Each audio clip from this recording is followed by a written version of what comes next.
Good morning, I'm Steve and welcome to Green Side Up.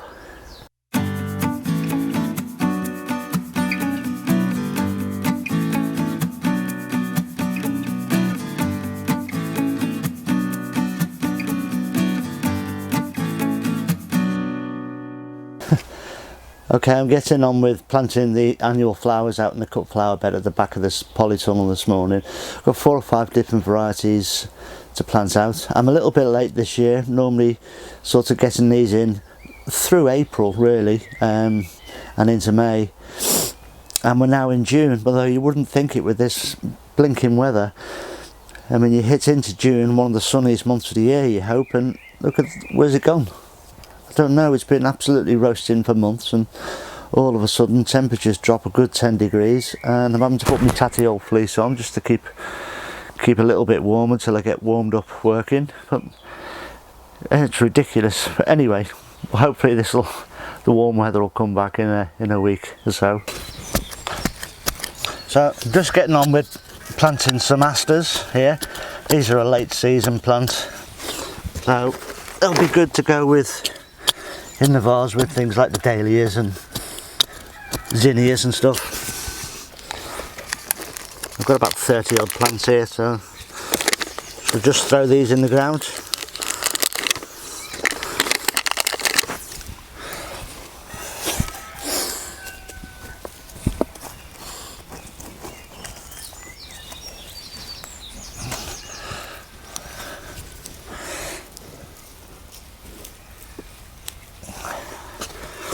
And these should stay in flower really all the way up to the first frosts.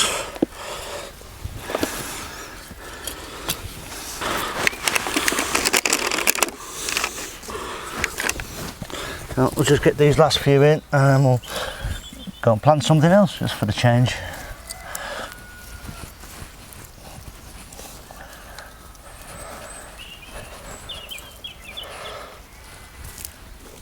I do have a bit of a no-nonsense approach to planting.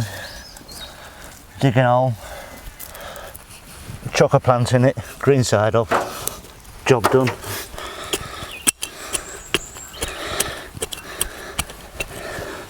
All it wants is soil, food and water.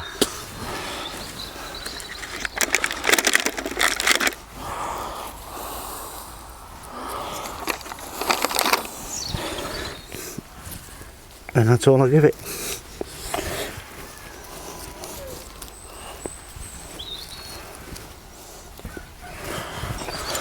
Right, these that I'm putting in now are Cleome.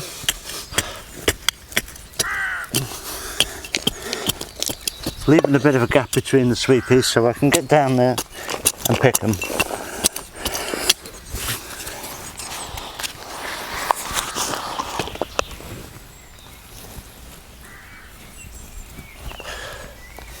This bit here, this weedy bit to my left, last year I planted gladdies in that area and you can probably just make out that they're coming through again. So that's why that area is full of weed, because I haven't touched it. I wanted to make sure that the gladdies were up before I got in there and start playing with the weeds, which I'll do over the next couple of weeks. Get in there and take them out if I can. Certainly try and control them a little bit.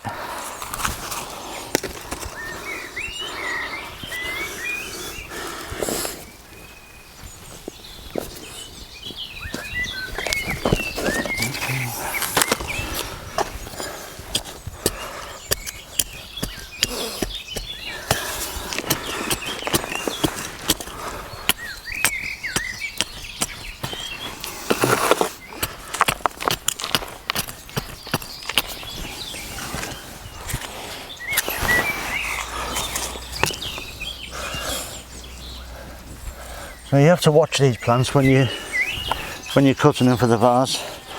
They have spikes on the stems, vicious little buggers. But I have a pair of snips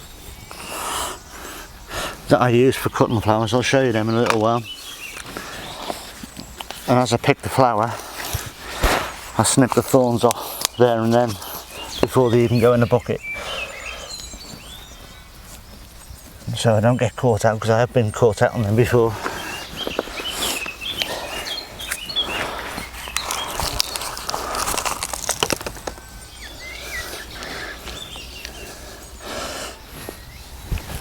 I don't know how best to describe the flower in these, but they're very architectural, good vase filler, good contrast texture.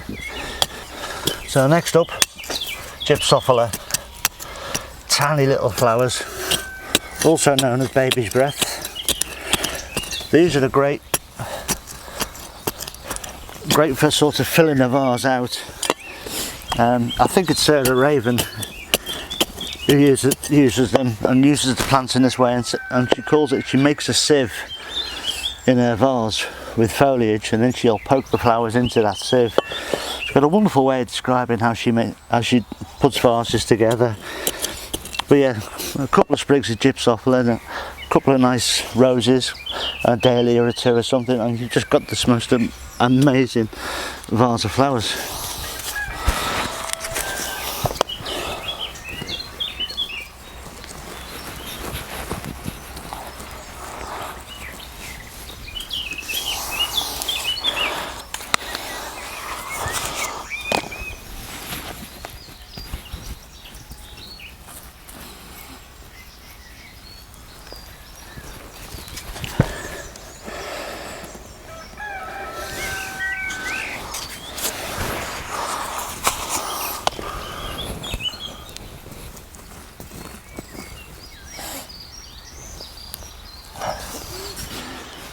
These are a bit young and small, really.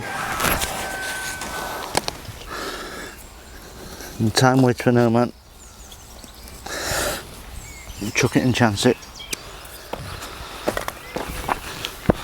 Next up are Nicotiana. Now, I love these. These give height in the vase, and you get sort of 2 or 3 flowers per stem. Wonderful things. So it's a bit of a drama, really.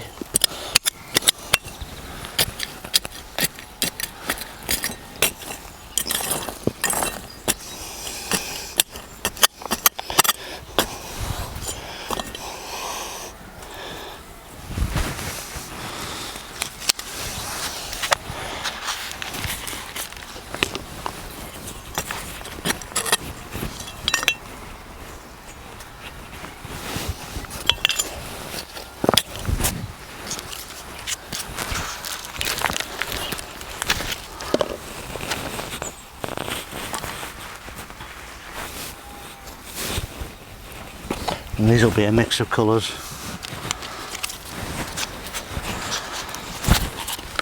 And these will just keep flowering all the way up until the first frosts. Good vase filler, as I say, so brilliant value plants.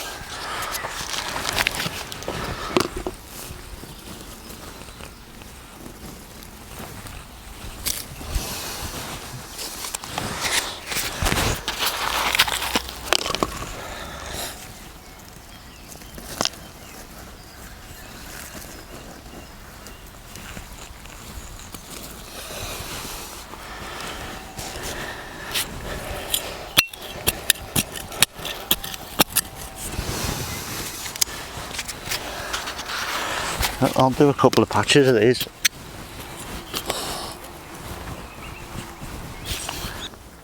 I am well out of order. I sowed these cornflowers in here a long time ago, with the idea being that sort of any size under that size I would pot them on so that they would be ready to transplant outside. Like a lot of things this year, because I'm playing catch up, it's got left, and look at the bloody size of them. So what I've done is I've really soaked them. I put about 4 buckets of water on this, so right down in the root zone it'll be absolutely wicked with water. I'm going to leave them to soak for another half hour or so, and then I'll start to dig them up and try and transplant them outside. They've got 2 hopes, Bob hope and no hope, but we'll see.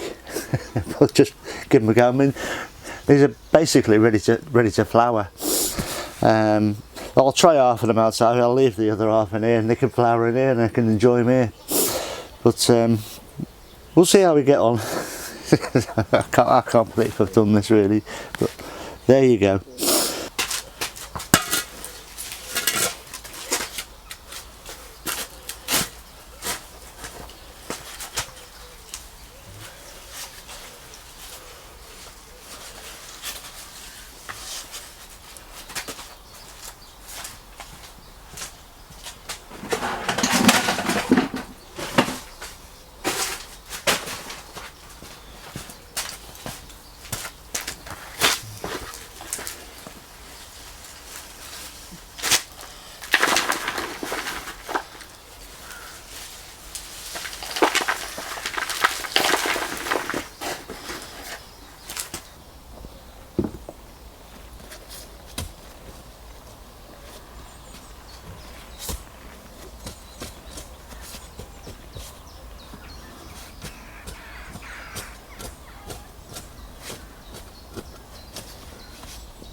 Right, to make this a bit easier, I've dug them out of the tunnel in clumps and planted them in clumps, and I will thin them out, prune them down as time goes by. Whatever flops will come out and get replaced by another plant, another type of plant. So we'll just see how they do. I've given them a good soaking, as you've seen. I've given them a little bit of feed and then watered that down on top as well, just so they've got everything they need. They've got every chance of survival now. So we'll see what happens. As I said, don't hold up much hope, I must admit. But anyway, they're in the ground. It took me 10 minutes, so no bother. Right, so that's it for today. If you're new to the channel, please consider subscribing and hit the notification bell and select all. There's a little graphic here showing you how to do that now. That way in future, whenever I post new content, you won't miss it. And I've got some pretty good tips coming up, especially about feeding plants indoors, and you won't want to miss that. So hit the subscribe button, just like that little graphic there. Most of my annual flower planting is done now. I've still got zinnias to go in, some Rebecca's and the dahlias, but the dahlias do not go out until they're at least a foot tall. I like to put established plants out first before the slugs get a go at them. So that's it for now. Just remains to say, look after yourselves, stay safe, keep your distance and all that rubbish that we keep being told. Look after each other and your neighbours, keep your eye on people, and I'll see you on the next one. But for now, take care, cheers.